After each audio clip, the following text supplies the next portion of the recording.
Bismillahirrahmanirrahim. Alhamdulillah wassalatu wassalamu ala Rasulillah. Amma ba'd. Video kali ini saya ingin membahas tentang postingan ini ya.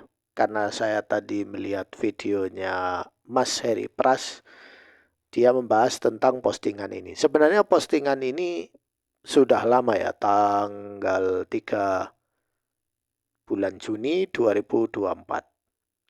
Artinya sudah 1 tahun lewat ini ya. Yaitu judulnya Fenomena Dai YouTube Dadakan dan Kaderisasi Ulama Persyarikatan. Nah, ini websitenya Muhammadiyah Jawa Tengah. Ya. Ditulis oleh Bramantio Suryonugroho MH. Ya, dia di sini akan saya baca ya satu-satu lalu saya komentari. Ya. Media sosial yang membawa ruh kebebasan berpendapat memang melahirkan dua sisi mata uang yang sulit dihindari. Sisi yang pertama menjadikan kreativitas dan inovasi bak jantung yang terus memompa semangat berkarya bagi kehidupan manusia modern. Dan sisi kedua menghasilkan sebuah isme yang mendewakan kebebasan. Bebas berpendapat, bebas berbicara, bebas mengungkapkan ide dan gagasan. Itulah keadaan yang sering disebut sebagai liberalisme. Ya. Kemudian liberalisme menimba paham rasionalisme, sekulerisme, empirisme, dualisme, dan humanisme dari modernisme. Sedangkan dari postmodernisme diambil nilai pengingkaran terhadap kebenaran absolut, penghapusan metafisika dan penghapusan nilai atau nihilisme dan persamaan atau equality. Ya, ini menurut Hamid Fahmi Zarkashi. Ini bahasanya terlalu canggih ya, orang awam nggak paham isme-isme ini ya. Kemudian liberalisme membawa dampak destruktif pada paham agama Islam. Keadaan ini sejatinya telah diramalkan oleh Francis Fukuyama akan mengancam masyarakat Islam. Fukuyama menegaskan dalam bukunya The End of History and the Last Man. Francis Fukuyama itu orang muslim atau non-muslim ya? Nah, nanti saya cek ya orang ini. Dia bilang tidak diragukan lagi dunia Islam dalam jangka panjang akan nampak lebih lemah menghadapi ide-ide liberal ketimbang sebaliknya. Sebab selama seabad setengah yang lalu, liberalisme telah memukau banyak pengikut Islam yang kuat. Salah satu sebab munculnya fundamentalisme adalah kuatnya ancaman nilai-nilai liberal dan barat terhadap masyarakat Islam tradisional. Saya lihat dia ini membuat asumsi yang ngawur ya. Justru orang-orang sekarang banyak yang belajar Islam, banyak yang belajar tafsir Quran, banyak yang belajar bahasa Arab ya. Orang-orang mulai sadar, mereka mulai menjauh peradaban barat. Kecuali orang-orang yang memang mau dibodohi ya. Keterbukaan yang tak terkontrol dan kebebasan ini mengakibatkan problem yang tidak sederhana. Otentisitas dan otoritas kebenaran dari informasi yang diproduksi di platform kekinian macam media sosial pun dipersoalkan karena siapa saja bisa berbicara tanpa memandang seberapa layak dia berbicara dalam ranah kapabilitas keilmuan. Keadaan yang disebut dengan Tom Nicholas sebagai the death of expertise atau matinya kebakaran.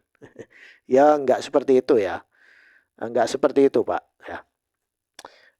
Itu Anda menggunakan sumber orang non-muslim untuk menghakimi muslim. Nah, seperti ini. Apakah ini problem? Enggak juga ya. YouTube sebagai salah satu situs web berbagi video asal Amerika Serikat yang dibuat oleh 3 mantan karyawan PayPal pada Februari. Ini ceritanya dia terlalu deskriptif ya, tidak langsung ke poinnya ya orang ini. Baik, kemudian memungkinkan penggunanya mengunggah, menonton, dan berbagi video dengan bermodal kamera, smartphone, dan data seluler. Setiap orang dapat memproduksi video untuk tujuan hiburan, pendidikan, dan lain sebagainya. Di tengah gempuran pemikiran tersebut yang semakin menjadi-jadi, kita disuguhkan fenomena yang cukup unik dan mengajak kita untuk terus berkontemplasi. Fenomena tersebut adalah maraknya dai dadakan di platform media sosial khususnya di media di YouTube. fenomena maraknya dai dadakan di YouTube. Ya bukan YouTube saja, di TikTok juga banyak. TikTok ada, Instagram ada, kemudian di apa lagi, snack video ada, ya. Bahkan bukan media sosial, bahkan di masjid, di musola, dai-dai dadakan banyak, ya, muncul, ya. Bukan hanya di media sosial, ya. Nah, ini saya kritik balik, ya. Nah, baik, kemudian kasus yang masih hangat barangkali mengenai Ustadz Adi Hidayat. Dalam kasus ini Ustadz Adi Hidayat dikritik oleh Ustadz Muflih Safitra dengan konten YouTube-nya karena dianggap oleh Ustadz Muflih Safitra menodai kesucian Al-Quran dengan menyelewengkan makna dari surat Asy-Syu'ara sebagai surat pemusik. Dan sahabat Nabi Hasan bin Thabit, bukan Hasan ya, Hasan ya, ini ngetiknya salah ya, bin Thabit ya, sebagai pemusik Nabi. Umat dibuat bingung karena perdebatan yang kontradiktif ini berpangkal pada sosok yang dianggap berilmu. Dengan kaliber ustadz, kita pun seolah diajak untuk kembali ke perdebatan ratusan bahkan ribuan tahun lalu mengenai halal haram musik ya. Memang ini sudah lama ya, bukan mengembalikan, tetapi ini berlanjut ya. Ini berlanjut ya. Dan di sini nggak ada pihak yang dirugikan, ya, nggak ada. Ya. Dan orang-orang justru kalau ada semacam ini, orang-orang akan memeriksa mana yang benar, ya. Lalu mereka akan mengambil pendapat yang sesuai mereka mau. Ya, seperti itu. Sejatinya apabila kita hendak menelaah lebih jauh pada khazanah peradaban Islam, masa lampau sejarah keilmuan Islam mencatatkan bahwa para ulama terdahulu sudah terbiasa dengan perdebatan dan perbedaan pendapat. Nah, ini sekarang dia berbalik ya. Dia bilang, oh dulu sudah biasa berbeda pendapat dan berdebat. Nah, awalnya dia bilang ini kontradiktif ya. Nah, kemudian Imam Ghazali misalnya berbeda pendapat dalam beberapa pandangan filsafatnya dengan filosof-filosof muslim era sebelumnya, seperti Ibnu Sina, Al-Farabi, dan Al-Kindi. Hingga lahirlah sebenarnya Ibnu Sina itu bukan muslim ya. Ibnu Sina itu ateis ya. Batini dia. Walaupun dia ahli, jadi ahli dalam bidang kedokteran, tetapi dia dalam masalah akidah rusak. Baik, kemudian hingga lahirlah dalam dunia filsafat Islam tahafutul falasifah. Perdebatan berlanjut ketika Ibnu Rusyd memberikan kritikan terhadap karya Imam Ghazali dengan kitabnya Tahafutut Tahafut. Ya, karena Ibnu Rusyd menjawab Imam Ghazali ya. Imam Syafi'i terkadang berbeda pendapat dengan gurunya. Imam Malik begitu pula Imam Ahmad bin Hambal berbeda pendapat dengan Imam Syafi'i. Banyak kisah menceritakan bagaimana para imam besar tersebut berbeda pendapat namun tetap mengedepankan tasamuh dan sikap rahmah demi kemaslahatan umat. Maka sebenarnya perbedaan pandangan dalam internal umat Islam adalah suatu hal yang biasa, bahkan memperkaya khazanah peradaban Islam itu sendiri. Ya sebenarnya ini ada yang benar, ada yang salah ya. Kalau khilafnya itu tidak bermasalah, ya tidak menyentuh masalah akidah yang berbahaya, maka tidak masalah ya. Tapi kalau sudah masuk ranah akidah, ya ini juga bahaya ya. Tidak bisa ditolerir ya. Baik, keadaan yang memanas ini diperburuk dengan munculnya konten kreator yang menjadi komentator-komentator di platform YouTube. Mereka membuat reaction terhadap video-video para ustadz baik yang pro maupun yang kontra. Yang dipersepsikan sebagai ulama Muhammadiyah mendapat banyak reaction dari mereka yang mengklaim dirinya bermanhaj salaf. Sebut saja konten kreator Harry Pras membuat konten YouTube yang kini telah memiliki subscriber berjumlah 1 juta lebih. Ini banyak membuat video reaction terhadap kasus Belasan video telah dia produksi dengan tendensi yang menyudutkan dan cenderung membela Ustadz Muflih Safitra. Maka muncul pertanyaan yang penting dan mendasar, siapakah sebenarnya Harry Pras ini? Ya, Ini orang sangat deskriptif ya. Baik, kemudian Heri Pras ternyata adalah seorang pesilat yang berasal dari Jember. Dia mendirikan pencak silat Garuda PSGI pada tahun 2017. Dalam sebuah video yang dia buat, dia mengaku pernah bekerja di sebuah perusahaan yang bernama PT Hindoli yang berlokasi di Musi Banyuasin. Oh, dari mana dia dapat informasi seperti ini ya? Sumatera Selatan, dia tidak memiliki background pendidikan keagamaan sama sekali. Oh, jadi langsung nyerang ya. Langsung nyerang bahwa orang ini tidak punya background belajar agama. Ya, pantaskah seorang yang lulusan pendidikan ngomongnya seperti ini? Saya anggap nggak pantas lah ya. Baik, celakanya konten yang terus-menerus dia unggah di YouTube adalah reaction pada fenomena-fenomena berbau keagamaan. Ranah yang sangat sensitif bagi masyarakat Indonesia, telah banyak ulama, ustadz, dan kiai yang ia jadikan konten. UAH, Buya Syakur, Habib Lutfi, Gus Ikdam, dan lain-lainnya. Komentar-komentarnya cukup merisaukan dan cenderung memecah belah umat. Sebenarnya bukan Heri Pras yang memecah belah umat ya. Tetapi memang tokoh-tokoh tersebut seperti UAH, Ustadz Adi Hidayat, Buya Syakur, ya semoga Allah mengampuni dosa beliau. Kemudian Habib Lutfi, Gus Ibdan, dan Gus-Gus lain ya, termasuk sebagian Ustadz ya, masyayikh yang lain juga. Mereka juga membuat firqah sendiri ya. Ini PWILS, ini Muhibbin, ini apalah ya. Kemudian ini ada kiai yang dia itu dai sambil main musik sambil ikut joget, ada dai yang mukhannats itu ya ini maaf ya banci ya bencong enggak tahu ada itu ya dai yang seperti itu, ada dai yang jadi apa namanya stand up komedi suka tertawa ya jamaah gitu ya.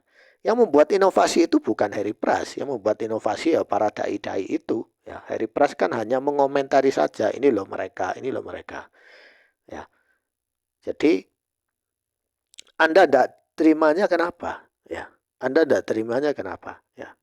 Justru mereka lah yang membuat cara model mereka seperti itu ya. Jadi aneh ya. Baik, kemudian selain Heri Pras muncul juga konten kreator lain seperti Zulkarnain El Maduri yang cukup vokal memberikan penentangan terhadap orang-orang yang berpandangan tidak sejalan dengannya. Zulkarnain yang mengaku sebagai dai Muhammadiyah tersebut juga banyak mengkritisi internal Muhammadiyah sendiri hingga menyamakan antara Muhammadiyah dan Salafi dalam salah satu video terbarunya yang diupload ya pada tanggal 21 Mei 2024 yang berjudul Jawaban kepada SDM Sidoarjo, Manhaj Salafi dan Manhaj Muhammadiyah. Ia mengklaim bahwa problem antara Muhammadiyah dan Salafi baru muncul setelah ada kasus Ustadz Adi Hidayat dan Ustadz Muflih Safitra. Nah, jadi awalnya Salafi dan Muhammadiyah tidak ada masalah ya. Dan memang nggak ada masalah ya. Sampai sekarang beberapa Ustadz Salafi ngisi kajian di masjid-masjid Muhammadiyah ya. Termasuk di kota Malang yang saya tinggali. Nggak ada masalah ya. Namun yang masalah itu ada beberapa kelompok yang memang taklid kepada Ustadz Adi Hidayat atau membela kesalahannya lalu menyerang ya yang lain. Nah, kemudian terlepas dari semua fenomena ini, Persyarikatan Muhammadiyah perlu muhasabah. Upaya kaderisasi yang dilakukan melalui lembaga pendidikan Muhammadiyah seharusnya menjadi garda terdepan untuk melahirkan kader-kader persyarikatan yang unggul. Krisis kader ulama perlu segera diatasi dengan menghidupkan pusat-pusat kajian pendidikan ulama, optimalisasi peran AIK. AIK itu apa ya? Mulai dari pendidikan dasar, menengah hingga tinggi di persyarikatan. Warga persyarikatan juga perlu untuk terus membaca, meningkatkan pemahamannya mengenai persyarikatan dalam paham agama Muhammadiyah. Nggak ada itu paham agama Muhammadiyah itu nggak ada. Muhammadiyah itu ormas. Kalau paham agama itu ya akidah atau manhaj atau madhab, selesai. Ya, Muhammadiyah ini madhabnya apa? Hambali. Ya sudah, Hambali ini jadi rujukannya itu. Ya, agama itu Islam, Muhammadiyah itu organisasi, wasilah, alat. Ya, bukan madhab, ya, bukan. Ya. Kemudian kesadaran warga persyarikatan terhadap faham agama Islam menurut Muhammadiyah menjadi sangat krusial karena banyak permasalahan umat sebenarnya diawali dari kesalahpahaman dan dangkalnya paham agama warga persyarikatan. Ya memang benar ya. Memang benar ini yang terjadi. Masih banyak kita lihat bagaimana di akar rumput warga persyarikatan masih mengalami kebingungan pada hal-hal terkait dengan paham agama. Ya enggak juga ya. Orang awam aja yang bingung. Bagaimana warga persyarikatan memiliki pemahaman yang komprehensif dan holistik terhadap akidah, fikih, muamalah dalam perspektif Muhammadiyah. Itulah yang harus difokuskan dan mendapatkan perhatian. Saya lihat pelajaran kemuhammadiyahan, ya karena saya dulu pernah sekolah di Muhammadiyah ya. Ketika saya sekarang sudah dewasa dan belajar kepada masyayikh ya dan para asatidzah yang lain, saya melihat bahwa kemuhammadiyahan ini perlu diupdate lagi. Ya. Saya di channel ini punya beberapa keterangan ya, membahas tentang akidah Asy'ariyah, Maturidiyah, kemudian tasyayyu, kesyiahan, problem dalam tubuh Ahlus Sunnah itu apa. Jadi kalau ada masalah di internal Muhammadiyah, maka harus dilihat yang masalah Muhammadiyahnya atau orangnya. Ya, kalau orangnya yang bermasalah, maka orangnya ini harus dilihat bagaimana. Ya, bukan malah membela orangnya. Ya, atau membela ormasnya dulu, menomorsatukan ormasnya dulu. Ya, kita harus kembali ke sumber awal. Ya, sumber kita siapa? Ya, para salafus soleh. Ya. Yang paling utama dan mendesak untuk segera disempurnakan adalah pematangan konsep-konsep Muhammadiyah itu sendiri dalam aspek-aspek paham keagamaan. Kita masih sering melihat bagaimana dai-dai Muhammadiyah yang saling berbeda pendapat dalam memahami tuntunan ibadah.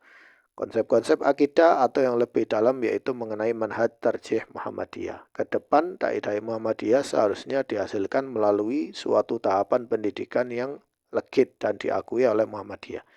Sehingga tidak muncul konflik, pertentangan dan problem keutamaan disebabkan kerancuan pemahaman terhadap paham keagamaan Muhammadiyah. Enggak ada itu paham keagamaan Muhammadiyah. Yang ada itu ormas ya. Ya, ormas Muhammadiyah. Kalau paham keagamaan maka dilihat kamu itu madhabmu apa ya, Hambali atau memang tidak bermadhab ya. Saya mengambil beberapa perkataan ulama yang memang benar ya, ikut dalil ya. Itu harus jelas ya, harus jelas ya. Kemudian keterangan di sini pengajar di Pondok Pesantren Darul Ihsan Muhammadiyah Sragen, alumni pasca sarjana hukum ekonomi syariah Universitas Muhammadiyah Surakarta, anggota Majelis Tarjih dan Tajdid PDM Sragen. Sebenarnya pernyataan dia ini nggak ada bobotnya, ya. Hanya sekedar ungkapan, namun tidak menyentuh masalah utamanya itu apa. Ya. Harus disentuh masalah utamanya itu apa. Apakah masalahnya itu dai Muhammadiyah tidak bisa percaya diri, ya, tidak membanggakan identitas kemuhammadiyahannya, ya, karena ada tokoh-tokoh di YouTuber itu yang justru diminati oleh banyak orang awam. Ya ini wajar ya. Wasilah dakwah, alat-alat untuk dakwah itu sekarang ini sudah modern, sudah tidak kayak dulu. Ya, dulu orang beli majalahnya Muhammadiyah atau kalau orangnya itu dari Ormas NU beli majalahnya NU. Tapi sekarang sudah tidak perlu itu. Jadi orang-orang sekarang hanya perlu untuk menonton konten video pendek atau video panjang untuk memahami, ya. Jadi sudah tidak pusing lagi mereka untuk mendapatkan informasi seperti dulu, ya. Dan mereka konten kreator ini sangat cepat update dalam informasi, ya. Dan saya menggunakan YouTube juga, ya. Dan saya menggunakan TikTok dan saya menggunakan snack video untuk menyampaikan ini loh, masalah kesyiahan itu masalah Sunni itu sendiri, ya. Sunni yang harus memfilter akidahnya, membersihkan akidahnya dulu, membuang kesyiahan. Ketika Sunni sudah murni, jernih, maka kesyiahan itu tidak bisa berkontaminasi lagi. Karena kita sudah menyiapkan pedang dan perisainya. Perisai saja tidak cukup, ya. Pedang aja juga tidak cukup. Harus pedang dan perisai, ya. Ad-difa wal hujum. Ya, ini kaidah saya, ya. Anda di sini hanya melakukan ad-difa, hanya menggunakan perisai dengan artikel ini, tapi tidak melakukan hujum, ya. Tidak ada alat, ya. Harus perlu alat, ya. Harry Pras dia punya alat, ya. Dia berkata, ini loh, langsung ditampilkan videonya orang ini ngomong gini. Nah, kemudian dia menyebutkan bahwa pernyataan orang ini menyelisih Al-Quran dan As-Sunnah. Ini dalilnya. Selesai. Nah, orang melihat ini, oh ini hujum, ini difa. Ini hujum, ini difa. Seperti itu kaedahnya. Kan simpel. Ya, Anda terlalu banyak menulis artikel panjang ini mungkin orang nggak ada yang baca. Ya. Tapi saya sengaja buat konten video ini saya baca dan saya komentari. Ya.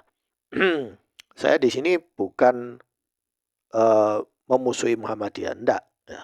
Tapi saya ingin Anda harus responsif. Bagaimana, ya?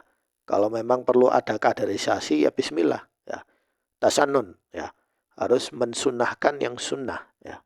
Memuhammadiyahkan yang Muhammadiyah, ya. Tapi Muhammadiyah itu ormas, ya. Bukan madhab. Madhab, ya kita Sunni, ya. Atau Hambali, ya. Seperti itu. Sekian dari saya, semoga bermanfaat.